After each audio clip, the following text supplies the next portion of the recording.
नमस्कार, मैं हूं शम्स ताहिर खान और आप देख रहे हैं वारदात। सोया हुआ कोरोना जाग तो गया है, पर यह फिर से कब सोएगा। हर दिन देश में 2 लाख से ज्यादा नए मामले आ रहे हैं। ये मामले कितने बढ़ेंगे, हर दिन और कितने ज्यादा मामले बढ़ेंगे। आखिर कोरोना का ये पीक कहां तक जाएगा, ये पीक कब खत्म होगा, कब मामले वापस नीचे उतरने शुरू होंगे। ये वो सवाल हैं जिनके जवाब हर कोई जानना चाहता है। तो एक अच्छी खबर है, और खबर ये कि कोरोना का ये दूसरा पीक फिलहाल अपने पीक पर है। अगले 1 हफ्ते से लेकर 10 दिन तक बेहद अहम है, इसलिए इन हफ्ते और 10 दिन के बीच आप बेहद एहतियात रखें। इसके बाद कोरोना का मामला धीरे धीरे कम होना शुरू हो जाएगा। तो ये पीक कब जाके रुकेगी? अब पीक जो है आने वाले 10 दिन तक अभी आएगी, या हो सकता है कि मई का फर्स्ट वीक भी ये ले जाए।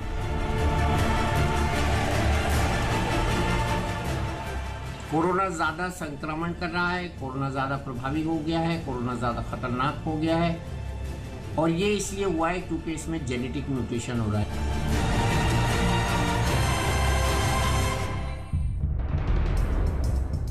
हिंदुस्तान में कोरोना को ऑफिशियली यानी आधिकारिक तौर पर दस्तक दिए हुए 13 महीने पूरा होने को है। हिंदू परंपराओं के मुताबिक 13वीं के बाद आत्मा संसार को छोड़कर ब्रह्मांड के सफर पर निकल जाती है। तो क्या 13वां महीना कोरोना के हिंदुस्तान से अलविदा कहने का महीना बनेगा?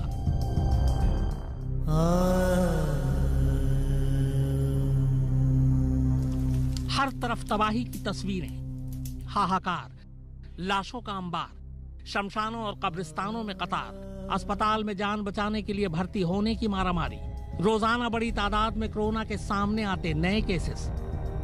इन सब चीजों को देखकर आपको लग सकता है कि ये नामुमकिन है। ये ट्रेलर है, पिक्चर अभी बाकी होगी, लेकिन यही इशारा है कोरोना के हमारी जिंदगी से अलविदा होने का। 1 हफ्ता एहतियात बरतिए, यानी बात 1 हफ्ते की है। आपके मन में यह सवाल उठ सकता है कि आखिर 1 हफ्ते में ऐसा क्या होगा। अभी तो कोरोना की इस दूसरी लहर का पीक भी नहीं आया। तो आपको बता दें कि कई सर्वे रिपोर्ट और डॉक्टरों के मुताबिक कोरोना की दूसरी लहर का पीक शुरू हो चुका है, और अगले 1 हफ्ते तक ही ये पीक टिक पाएगा, और उसके बाद बेहद तेजी से कोरोना के नए मामलों में कमी आएगी। दिल्ली में फरवरी में हुए सीरो सर्वे से पता चला है कि करीब 50% आबादी में हर्ड इम्यूनिटी बढ़ चुकी है। इसका मतलब है कि इस आबादी में से कोरोना संक्रमण होकर गुजर चुका था और लोगों को इसका पता तक नहीं चला। तो ये पीक कब जाके रुकेगी? अगर हम इस बात को एनालाइज करें तो हमें यह मद्देनजर रखना है कि यूके में, यूएसए में, ब्राजील में पीक ने किस तरह से बिहेव किया है। जो सेकंड पीक यहां पे आई थी वो कैसे बिहेव किया है। तो अगर हम इन सारी कंट्रीज को देखें तो इसके अंदर पीक ने 1.5 से 2 महीने लगाए थे पीक ने अचीव करने के लिए। अगर हम उस हिसाब से देखें तो ये पीक जो है आने वाले 10 दिन तक अभी आएगी, या हो सकता है कि मई का फर्स्ट वीक भी ये ले जाए। किसी भी चीज का पीक एक पिरामिड की तरह होता है, जो वहां पहुंचने के बाद नीचे आता ही आता है।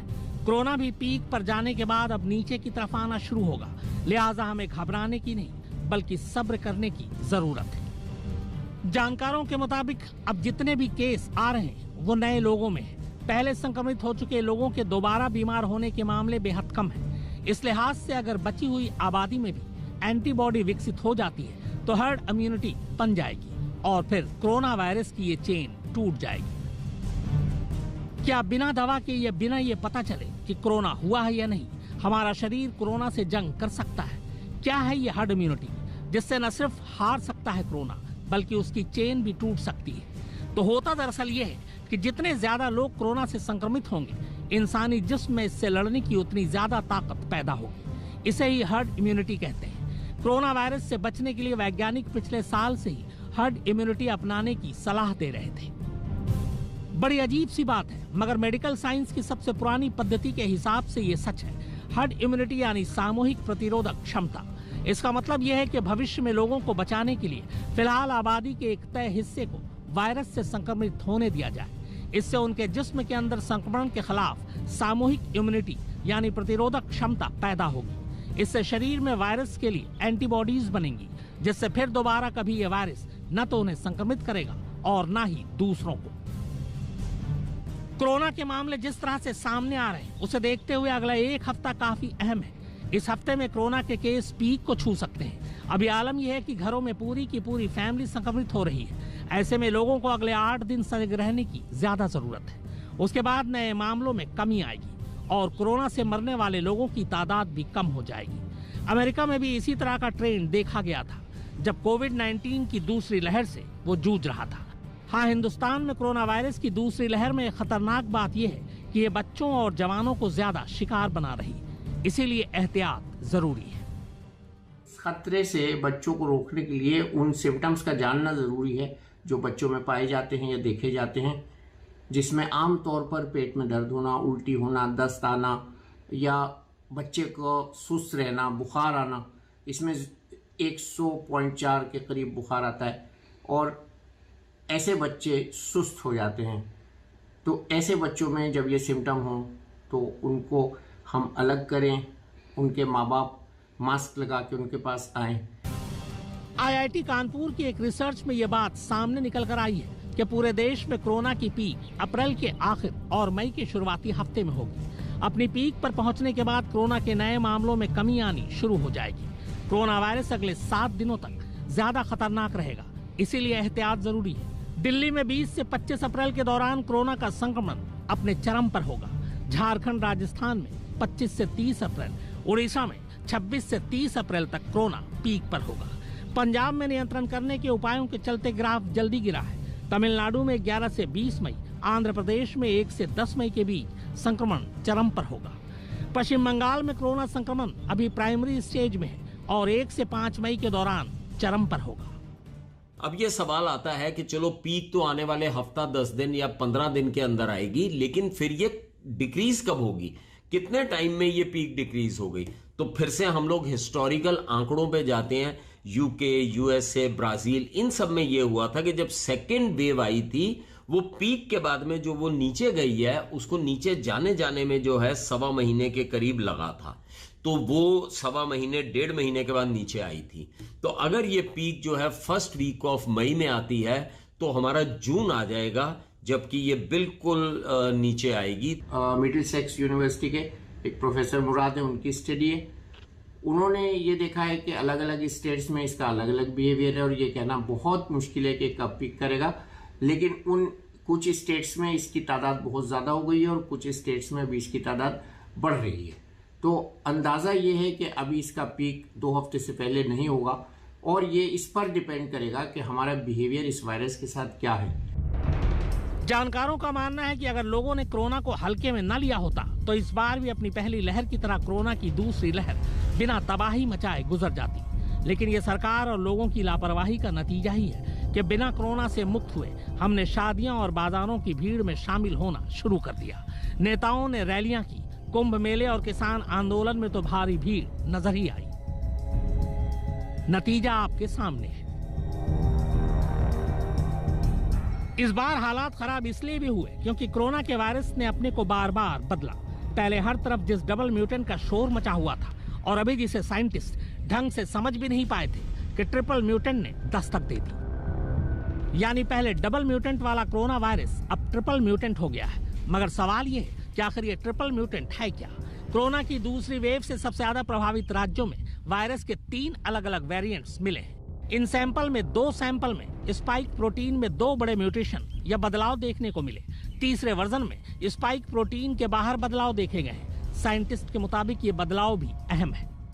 और अगर हम देखें पुरानी पीक जो है वो 16 सितंबर 2020 में केवल 98,000 केसेस की थी और अभी की भी अगर हम बात करें तो हम लगभग 2.25 लाख केसेस के ऊपर पहुंच गए हैं, जो कि उससे लगभग 3 गुना ज्यादा है ये पीक।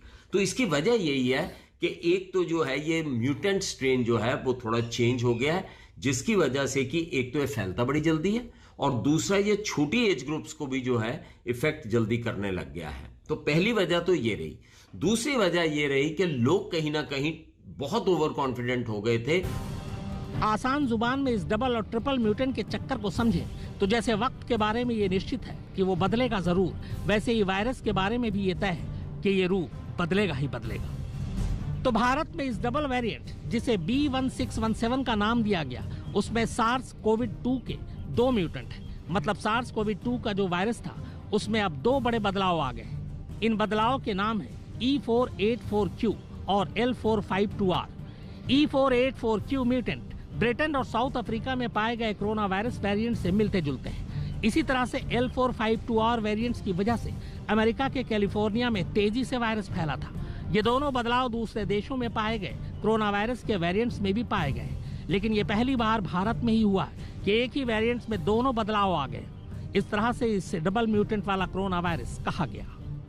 तो इसमें पहला ब्रिटिश है और दूसरा कैलिफोर्निया का म्यूटेशन है। इन दोनों को मिला के डबल म्यूटेशन बना, लेकिन यही बात खत्म नहीं हुई। इसके अलावा इसमें तीसरा म्यूटेशन जिसको हमने इंडियन म्यूटेशन कहा है, जो B1617 है, और जो इसकी खास वजह है जिसकी वजह से कोरोना जो है ज्यादा संक्रमण कर रहा है, वो पैदा हो गया और ये ज्यादा खतरनाक है। अब आगे इसकी जरूरत है कि हमको जीनोमिक स्टडीज की जाएं, क्योंकि इस पर यह मुनहसिर है, ये डिपेंड करेगा कि हमारे टीके और हमारे इलाज की जो हमारे हाथ में तरकीबें हैं वो कितनी कारगर इस पर साबित हो सकती हैं। आप पूछेंगे कि आखिर वायरस को बार बार रूप बदलने की जरूरत ही क्यों पड़ती है, तो इसका जवाब बस इतना सा है कि नेचर में सर्वाइवल फॉर फिटेस्ट, यानी जो फिट है वो हिट का फंडा चलता है। वायरस भी चाहते हैं कि वो खुद को ऐसे ढाल लें कि शरीर के अंदर जाकर उन पर एंटीबॉडी का कुछ असर न हो।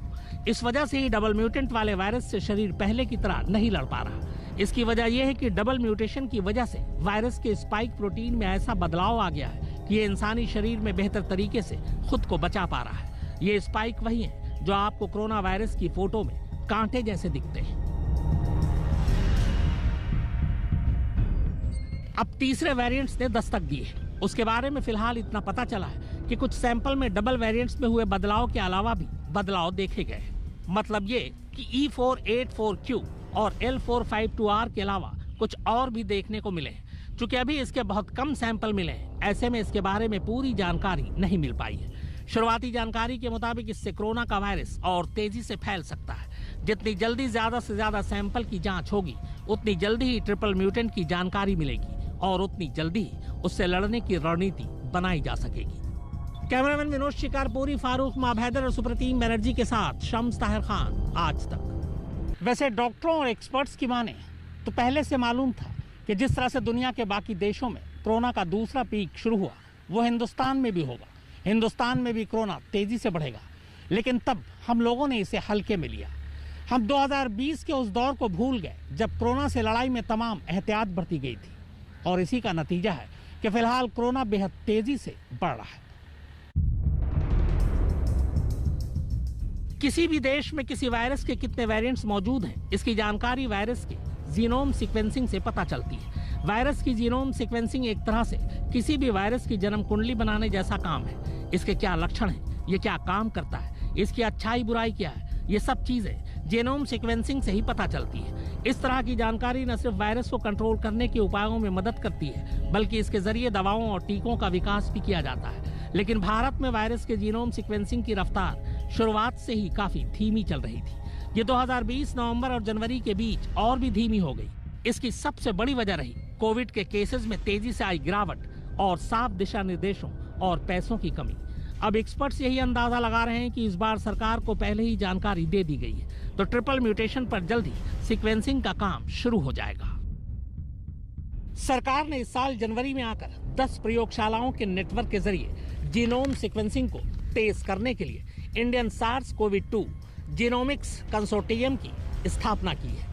जीनोम सीक्वेंसिंग में टाइमिंग का बहुत बड़ा रोल होता है। सीक्वेंसिंग का काम जितनी जल्दी हो जाएगा, वायरस पर काबू पाने के तरीके उतनी जल्दी खोजे जा सकेंगे।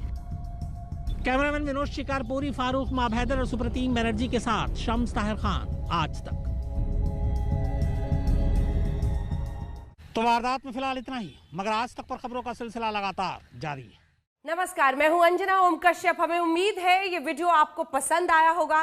लेटेस्ट खबरों के लिए यूं ही देखते रहिए आज तक, और इस वीडियो के पसंद आने पर लाइक, शेयर एंड सब्सक्राइब करना ना भूलें।